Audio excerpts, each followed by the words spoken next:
It's a very strange kind of place because he was not sitting here in blissfulness. There is a tradition that wherever Shiva stayed for a certain period of time, that place we tend to call it as Kailash. If we have to generate this kind of energy, enormous amount of work has to be done. If we get connected to this dimension of life, living blissfully is a natural process.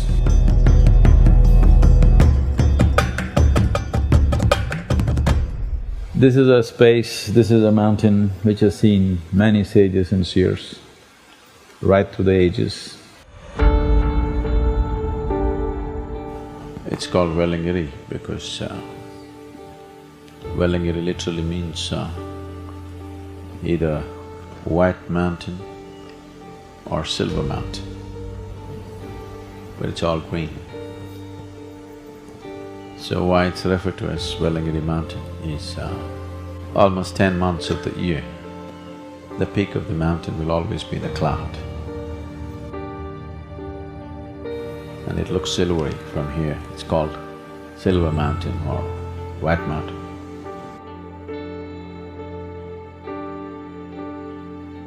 So these mountains are not just mountains for us. For me, it's like a whole large temple for me. It radiates a certain other dimension if you're willing. This is much, much more than just stone and earth. This has imbibed a certain sense of energy and a certain sense of knowing. This is generally here known as the Kailash of the South. Why it is referred to as the Kailash of the South is, it so happened, a very doughty South Indian woman fell in love with Shiva.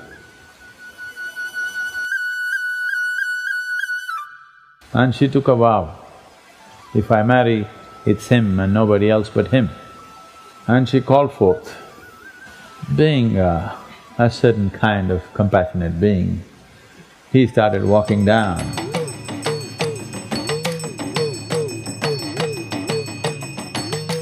But a whole host of other beings, other gods, goddesses, celestial beings did not want him to have a South Indian wife. So they all conspired to stop him in so many ways. But it didn't work, he was determined to come. And she set a date, if you do not come before this date, I am shedding my body. So he was hurrying down. He was to reach this place before sunrise and he was walking down. So the gods created a false sunrise by setting up a huge mound of camphor. They set up a false sunrise and Shiva thought sun is coming up and he thought he's failed, that he's not made it in time and she would have left. So he came very close to that place which is today called as Kanyakumari, where she stood and she left her body. So that's why she's called… it's a maiden's temple. She just stood there and left her body because he did not come in time. But he had come in time, he came very close, but he thought he didn't make it, just 22 kilometers away. He turned back and she left. He was so despondent, frustrated with himself, angry with himself. He came and he needed a place to sit down, so he went up Velliangiri Mountains and sat there. It's a very strange kind of place because he was not sitting here in blissfulness. He was not sitting here in meditation. He sat here in a certain kind of despondence and anger about himself. So the energy up there is very, very, very different from anything you would have imagined. Because he stayed there for a considerable amount of time, there is a tradition that wherever Shiva stayed for a certain period of time, that place we tend to call it as Kailash. So this became the Kailash of the South. Because he spent a certain amount of time and because of a certain energy that he invested in the space, any number of yogis followed suit and right through the ages, thousands of years, there is a history of sages, seers a very unique system of mysticism where generally they were referred to as Siddhas, or in Tamil they're called Siddhas. The South Indian mysticism is very, very unique. You will not find that form of mysticism anywhere else in the world. So in this tradition many came, and one yogi who is significant for us is the Sadguru Sri Brahma, who lived in the early part of 20th century. And when he had to leave his body, he went up the mountain, he sat there, and this is a unique happening which even today is as alive as it ever was. He exits through the seven chakras, which is an extremely rare happening.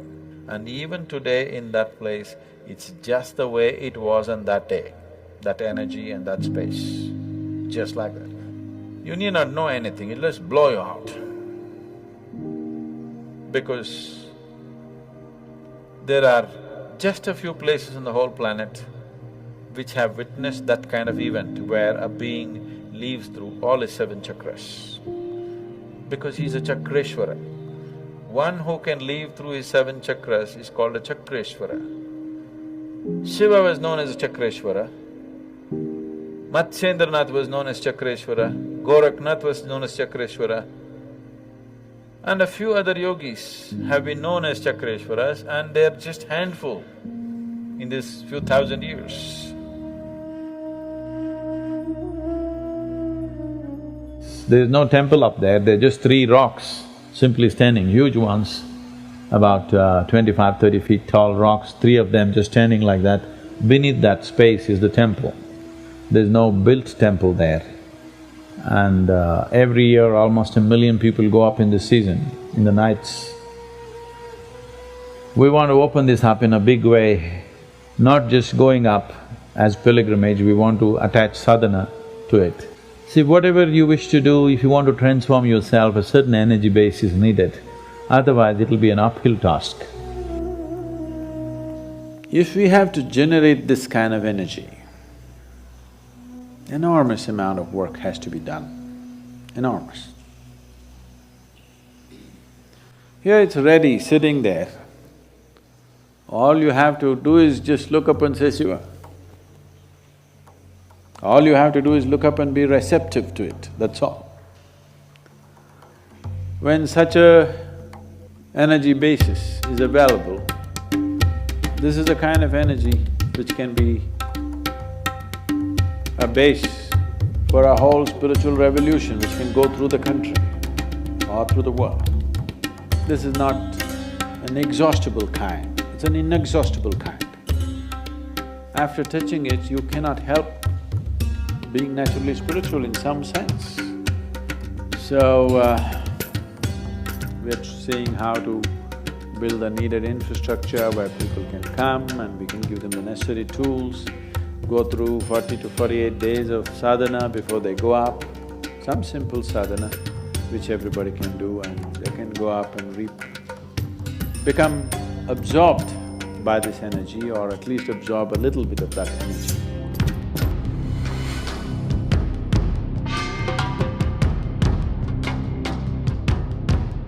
Shivanga means to become an anga. You know what's an anga? A limb of Shiva. You are anyway limb of Shiva, okay? Shiva means that which is not. That which is not is the maximum presence in the cosmos. That which is a small happening.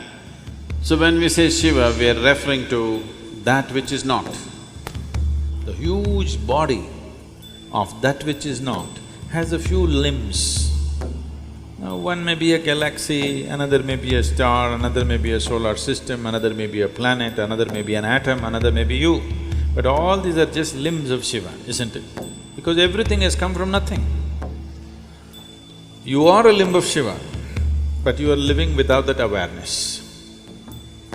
So the sadhana is structured in such a way to bring this into your awareness. The nature of human existence is such, whatever you are not conscious of does not even exist for you, isn't it? So a whole process which lasts for about 42 days is set up so that you go through this whole process to come to that experience, establish this in your life, that you're actually a limb of Shiva. Only because you think you're an existence by yourself. You're a unique piece of existence, not connected to anything around you or anybody around you. That is why suffering, that is why loneliness, that is why struggle, that is why fear, isn't it? If you become truly separate, you will fall dead. You will cease to exist. Your existence is possible only because of the connection. But how unfortunate when you're connected with something so tremendous, not being conscious of it, not knowing it, not experiencing the joy of it. I think it's a crime. So Shivanga is just to avoid that crime.